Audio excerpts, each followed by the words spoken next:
Hari abantu telefone zabo zijya zikunda kuzura storage zazo, ahanini ugasanga barasibye ariko harimo ibisigayemo batazi ahantu biherereye. Nakubwira ko niba ukunda kohereza amafoto wifashishije WhatsApp cyangwa se amavideo, hari ibyo utamenya ahantu biherereye. Uyu munsi rero ngiye kukwereka ahantu biba biherereye kugira ngo nabyo ubisibe usigarane umwanya kuri telefone yawe.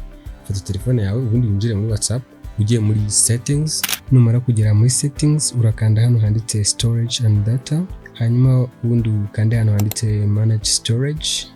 Kuri no murongo wo hejuru haba harimo amafayilo maremare cyangwa se manini arengeje megabyte 5. Ushobora guhitamo ukayasiba cyangwa se ukaza kuri buri muntu hano hasi uwo wagiye woherereza amafoto cyangwa se amavideo maremare ukagisiba. Nk'ubu ngubu hano kuri yanjye ibanza mbere nayohereje ibintu bihwanye na megabyte 260. Urumva ko ari byinshi rero. Hanyuma ubundi ugasiba.